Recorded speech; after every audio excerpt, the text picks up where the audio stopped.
And first up, joining me this week is someone earning Harpin cap number 72. He was recently disappointed by Meath's loss to Donegal, but the fact that they still got further than another county beginning with D cheered him up no end, I'm sure. Welcome back to Mr. Tom Coleman.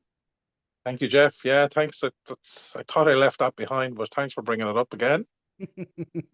Apologies. And also joining us is someone earning cap number 47. Only last Sunday, he became the proud founder member of the Gibraltar branch of the Tipperary Hurling Supporters Club. Hello once more to Mr. Rich Mifsud. Evening, lads. Once a year, I try to get in some GAA references just to keep things honest. Okay, so listen, let's crack on with our feature match of the week, which was, of course, the first test between Australia and the Lions. It was played in Brisbane on Saturday, June the 19th. Here's a generic 50-word summary of what happened on the day. The Lions triumphed 27-19 over the Wallabies in Brisbane, dominating early with tries from Tuipulotu, Curry and Sheehan. Despite a 24-5 lead, they faltered in the final half hour, allowing Australia a late comeback. Though victorious and leading the series, the Lions were left with concerns over discipline and consistency. Now, obviously, my panel is going to try to dive a little deeper than that into what happened. They picked out some key themes from the match, and we're going to start with Tom, who'd like to harp on the Lions' attacking shape.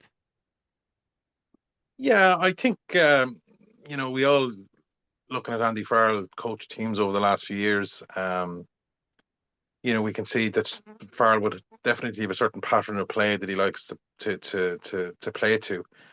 And while it was a little bit clunky in some of the games leading up to the first test, there was sort of good signs there what was going to be. He was, and part of the challenge of being a Lions test, we all know is bringing players from 4 different teams together, yada yada, and some of them playing different systems, etc., and getting combinations and getting a bit of harmony. But it's also challenging players that don't normally play in a certain style, and getting to play to patterns that he wants. Some players he's more familiar with, obviously he's coaching lads at Ireland, and it's about just getting those combinations. So I actually thought he did very well, sort of setting out the Lions attack throughout the lead-up games and the warm-up games.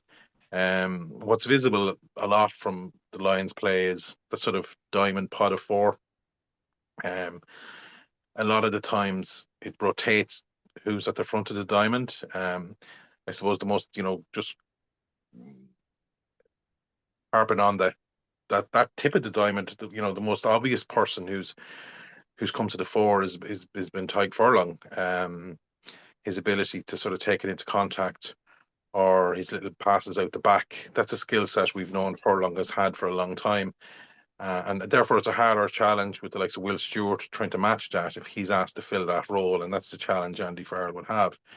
But I think that diamond pot of 4 that the Lions attack has done is really set up well, and it's really suited Finn Russell. In some ways, if it's Gibson Park, if ball is coming to play off 9, we have option A it's again just picking Furlong to go to the front of the diamond, or he's pulling it out the back to Russell. And I think what was evident from the first test and the build up to a lot of the matches was that how comfortable Russell was in that sort of formation. It gives him, he is a bit of a maverick and a bit loose, and Ireland have been able to get at him over the years, but this is not about Ireland and Scotland. This is about his ability to adapt, and I think his time away in France and then his time in Bath, dealing with different coaches, including Van Gran and stuff, has rounded his game a lot more. And I think his time with Farrell will even round him off more. I think he's a player that's I'm sure Scottish listeners would say, look, we always knew he was class, and they're rightly to be happy about how well that player is playing. But what I've been impressed by Russell, as a player at the back of that diamond, is how well he's slotted into that role. And then the secondary thing is to bring his centres into it off the back of that carrying pod. So it's just that variety that the Lions have brought to their attack, and just have a layered attack off the back of those pods. Some players have struggled a bit. I mentioned Will Stewart in some of the games. He's been asked to fulfill a role maybe out near the 15-metre channel as well. Sometimes the props end up out there. In fairness to him, he's trying to challenge his skill set to fill that role as well. Obviously, Bealham and Furlong would have a slight advantage, having dealt with Andy Farrell for a lot longer. And just to bring those, what it means is all those players would need good hands and good ball skills. It's not just about carrying into contact, but there's a good mix there from the lines. I thought Ellis Genge carried very well again. He carried at the front of those pods, and his leg drive, and it just creates gap. And I think Tuipulotu slotted it very well into this system as well. So I think Farrell's what he's done in the few weeks since before Argentina, and then as the squad sort of filled out with Leinster players coming in, etc., etc. I think he's done quite well. To have a fairly distinguishable lines type of attack, on what they're trying to do. On the other side of that is the Lions kicking game. We've seen a lot of Gibson Park going short and contestables. They really went after young Lina at the weekend. In defence, they tend to, sometimes what Ireland or Leinster have done with Prendergast, slot him in as in the backfield and move the left hand winger. I think we spoke after the Bulls final, bringing it talking about Leinster for a second, so some of our listeners can sort of maybe understand what I'm trying to say. Is we in defence, or we would slot Prendergast in what I'd call it nearly like a joint fullback position, and we bring James Lowe in sort of to three-quarter position and move Gary Ringrose in one and Jordy Barrett in one. And what it meant was that you're playing to the player's strengths. I think the difficulty for Line of the weekend was that the Lions went after him a lot of phases with the high ball, and Tommy Freeman was unlucky at one stage off a line out kick over into the 22 contestable. He just happened to knock it on. So that was quite, really smart play by the coaches, because obviously Lina, we knew he was going to be playing number 10, but you're never sure where he's going to line up in defensive situations. And for players to have the expertise and that sort of test knowledge, which Gibson Park and Russell have, to be able to exploit that on the hoof was really, really good. So you can tell as well that it's not just all about what's been dictated from the coaches' boxes. They're given options what to do, and I think the Lions kicking game, they kicked really well short the weekend and made a lot of contestables. It was the good runners and trying to get up, and not every one of them came off, but they were in Australia's faces for a lot of the first 60 minutes anyway. I thought it was quite a dominant performance by the Lions, and Australia were lucky to be only a few scores behind at that stage. I think the first 60 minutes of that game was as good as what the Lions could probably have hoped, maybe apart from an extra score or two. Just on, if we leave the scoreboard aside, even just on their dominance in the carry, their dominance in the kicking game, exploiting the Australian back three, also in defence, really closing down whatever semblance of attack Australia had. Suwali hardly got a look in, maybe up to the last 20 minutes.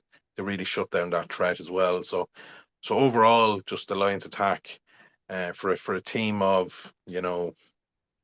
scratch team, for want of a better word, over the last few weeks, really impressed how quickly they were able to put a game plan together on their attack. As I said, around that attacking pot of four, around the kicking game, and just being able to think on the hoof about exploit weaknesses in the opposition. And it just shows you the amount of work that's been done on the training field in between games, from the Lions coaching team and the players, because that takes the players to sort of put the effort in. And I think Farrell was vindicated on his selections. If you take it versus Joe Smith's, I think every one of his decisions that he made, he decided to go with.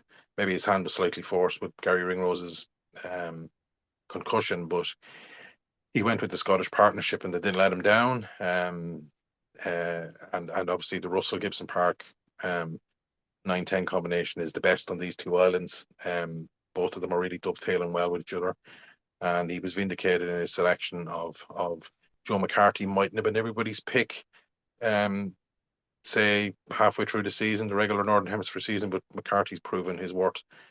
He's, and so much so that there's Farrell is optimistic that he should be okay for the second test. So that's how much effort they're putting in to make sure he gets onto the field. And in fairness to him, he was vindicated by Ty Burns' selection. Absolutely monster performance by Byrne. In around the breakdown and just the tackle. I think he was a top tackler, 23. And in fairness to Tom Curry, Tom Curry, for me, we're just finishing off talking about the Lions attack. Tom Curry is one of those players that I feel his skill set is getting challenged under the Andy Farrell system. I don't think if you look at Josh van der Fleer's hands, as in his passing range and tip passes, and we often see Josh popping up the back of a line out or a maul, and all those skills, they wouldn't be Curry's strong points. But in fairness to him, as the series has gone on and then the tour has gone on, he's got better. A lot of mistakes were made in other games. He knocked on plenty of times, but he's a guy that's challenging his skill set under the Faz system. That wouldn't be his forte. He's a hugely strongly defensive player, really aggressive around the ruck, and more of a blunt carrier than anything else. But he's now been challenged in a different role. I still think the Lions were still a little bit off on that sort of fetch or link man role.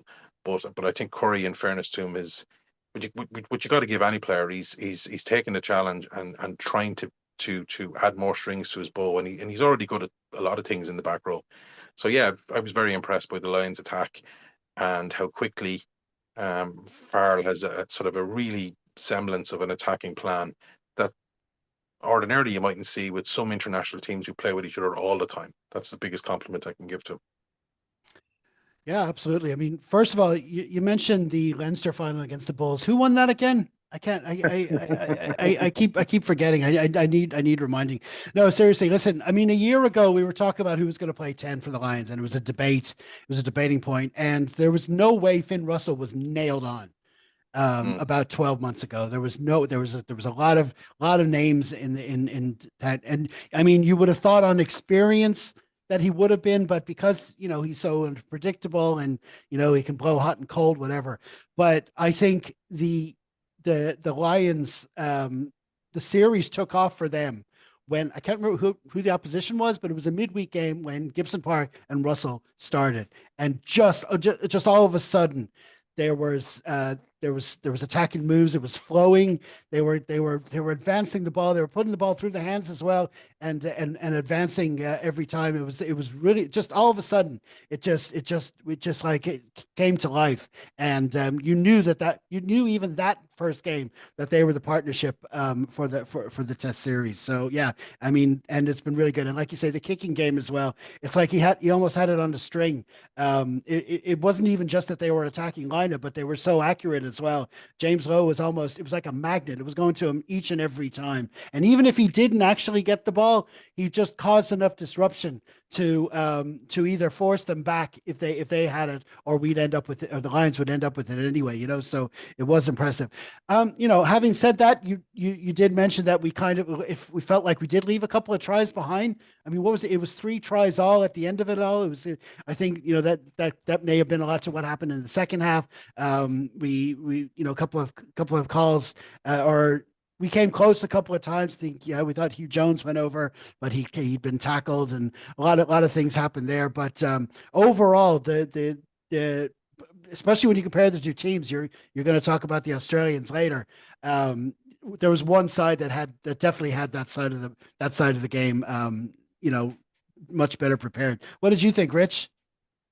Yeah, I agree with everything that Tom and you have said. I just have a couple of observations in respect of the Lions attack, and it's pretty much complementing a couple of individuals. They say that great players are those players that make the players around them look better and make them better players, and that's Jamison Gibson Park. We've spoken about Finn Russell, but I'm sure I'm not teaching anybody to suck eggs here. Finn Russell is a better player, or will be a better player at the end of this series for having played alongside Jamison Gibson Park. because he is that type of player. He's he's an he's something between a 9 and a 10, and that's probably why he's so good. And his vision, his range of passing, the speed of wrap ball, you know, there's a reason why he's there. He could quite easily have become the player of the match on Saturday. Although, you know, Tyburn fully deserving of his accolade. And the other thing, and that's just touching upon a point that Tom mentioned, again, complimentary. And that's complimentary about the coaching staff, not just Andy Farrell, but obviously his team. And the only reason you can get 4 sets of players who invariably will have 4 sets of styles, because although it may not look it, they do differ.